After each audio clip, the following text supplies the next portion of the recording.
ito sa electric fan. Actually, may ingay yung ano niya sa loob, ano, banda rito sa loob, ano. So, delikado po yan kung mag-init. So, ayun po, gagawin natin, babaklasin ko ito. Tuturo ko po sa inyo yung simpleng pag-ayos ng electric fan para meron kayong reference sa inyong bahay. Ayan na po kasi hindi kayong matatakot mag-ayos, no? At po naman napapag-aralan. Mapansin nyo yung iba mahirap sa kalasin. Ito ho, kaya nang tanggalin ganun, ano? Yung iba kinakalas pa ito. So, yun lang po yung pinakalikod, no? Tabi nyo rin po yung tornilyo. So, mapansin nyo, yan na po siya, no? So, ang plano po natin dito is kalasin itong pinakaloob para makita natin yung pinakaloob niya rito, no? Kasi yung pinagdudugtungan nito, kasi yan po yung maingay din. And then, para makapaglangis na rin tayo. So, bago ho kalasin yan, kailangan natin kalasin dito, no? Sa likod na, yung mga tornilyo yan, 4. So, kakalasin po natin yan. May time po minsan na napakahigpit nito, no? So, kailangan yung diinan para medyo matanggal yung kaagad siya. Actually, mapapansin niyo po ito. Ito po bilog na dati, no? So, nilagari ko na lang po yan. Mapansin niyo yung gilid, no? Nilagari ko yan para magamitan ko siya ng flat screw kasi hindi na siya kaya talagang kunin nung Phillips. So, yan, medyo maluwag na siya, so madali na siya. So, yan. Pwede nyo lagariin yung gilid na yan, no? Mapansin nyo yan, nilagari ko yan, pag gano'n, no? Para magkaroon ng hiwa yung flat screw. Wow! So, matigas po yan. So, ngayon malambot na siya kasi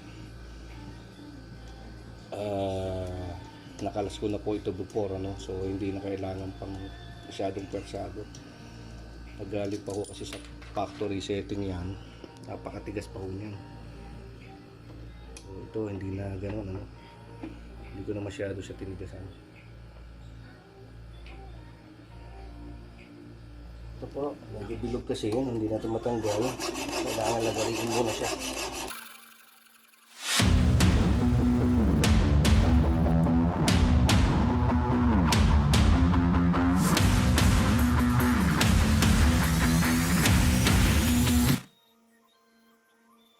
Ito lang natin ito, no? Para hindi siya madalas baba taas. So, pansin niyo yan. Umiikot-ikot na siya kasi nakakalas na yung pinaka-oscilloscope sa oscillos na ito, no? So, pag pinindot nyo sa taas, yan yung nagbibigay ng ikot. So, kinalas muna natin to para makalas natin ito.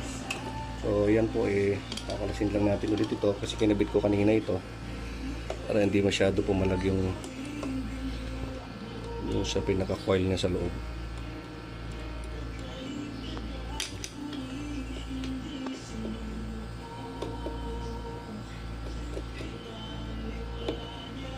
Siya kasi mga tornilyo sa katagalan nabibilog, malalambot lang po kasi yan. Mapansin nyo, ginaminat nyo ng Phillips, nabibilog agad siya, no? So, ito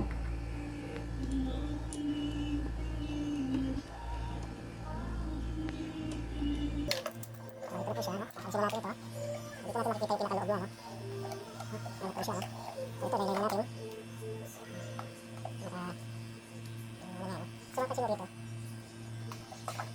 Tapos ng ingay, ano, kung bakit siya may ganyan, no? Iingay siya.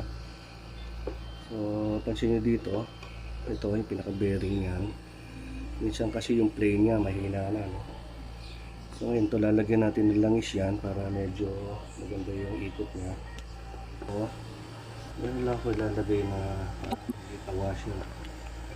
Kasi minsan yung plane niya, ayan, yung plane niya kasi minsan kailangan sakto lang So yun, gumupit lang ako ng parang plastic, engineering plastic, ano. Kuhanin ko lang itong laklong yan sa loob. Ayan. Yan yung pinaka parang baback up doon sa loob. Yan, lagyan lang natin siya ng langis. Ano? Maganda yung play niya sa loob. Okay. Ito na po yung ano, babalik natin ito. Yung pinakabuo niya, no? Okay. So makita niyo may play na ron, no? Doon na yung pinaka-washer natin, dagdag para medyo hindi siya maingay, no?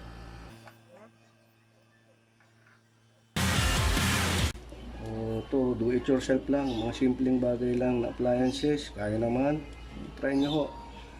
O kung matakot sa kuryente, as long as alam nyo yung basic,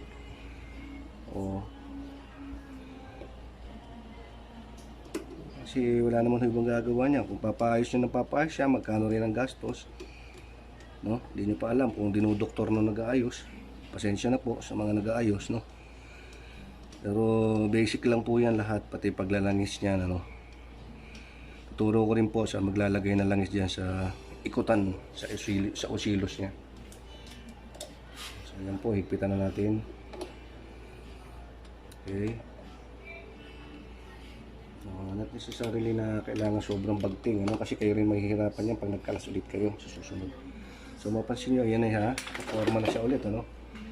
So ito po, mapansin nyo, pwede natin lagyan ng langis yan para doon sa kanya sa osilos, kasi may granahe po maliliit yan na maliliit. So hindi na natin bubuksan ito, no?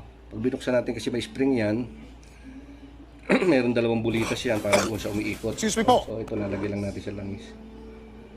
Nalagyan ko na rin naman actually ng langis dati. So hindi nyo na kaya ang kalasin to, no? Kung nalagay kay langis, ito lang mismo yan, buo niyan, lagay kay langis, no? So mapansin nyo to, siyempre every time umiikot siya, may langis kayo dito sa likod, so hindi siya, dapat may play siya talagang ganyan, no? So nilagyan ko lang ng washer sa loob na maliit para hindi masyado malaki yung play. Actually may play siyang ganyan, okay na yan. Huwag lang yung naka-stack. So pag naka-stack siya pang ganon, posibleng may problema doon sa loob, ano? So yun lang siya, then babalik ko na yung, so kailangan masushoot mo siya gano'n, yun, okay na yan. Ayan. So ito po, counterclockwise ang pabalik nito. Baka mahilo kayo, no? Ako nahilo rin dati dito. So, pabalik niya, counterclockwise ang ikot doon sa osilos, scope niya, sa osilos niya, no? Okay, napansin nyo, counterclockwise ang ikot, no? So, yun na. Ayan, no? So, kunin nyo ikabit yung tornilyo sa likod para hindi mo na siya pumalag.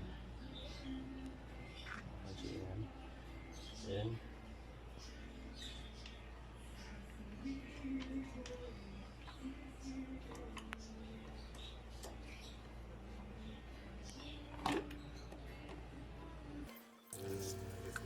Testing muna natin. So, pansin nyo, hindi na siya ganun kaingay. Simula kanina, sobra. Dati mag-aralgal siya eh. So, yung nilagay natin, yung play niya, hindi na ganun kaingay. Kahit number 3 siya. So, standard na siya. Okay. Kaya yan po, paglilinis din, paglalangis din, para hindi siya kasi kulang electric pa sa langis. So, tendency, nagagaralgal siya, ano, para nagkikis-kisan yung nasa loob. Kaya na po, kakabit ko na lang.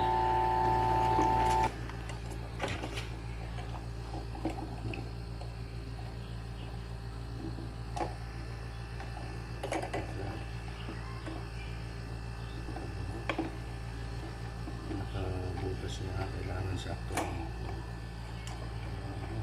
Okay. So, sabit mo lang ito. Normally, dito naman sa mga higpit na to, yun naman matitrace nyo. May mga pangalan niya, ano? Palagay doon, tighten, loosen. Okay, so tighten, clockwise. Okay.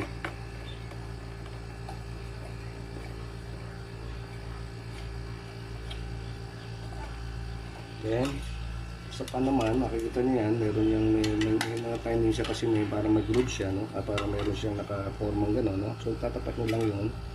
So, ito mapansin nyo, parang naka-half circle siya, no? So, tatapat nyo lang yan. Okay. Then, lock. Dito makikita nyo ulit, loosen, tighten. So tighten niya is counterclockwise.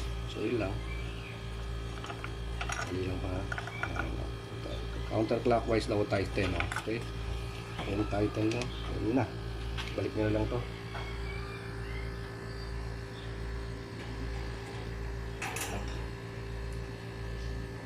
So yun lang po. Ganun kasimple. Then, testing natin ulit. Okay na siya. So, fresh na fresh. No? Alang isa natin. Hindi madaling mag-init ang motor. Testing natin yung silos niya. Okay naman. Ano po? Salamat sa panonood.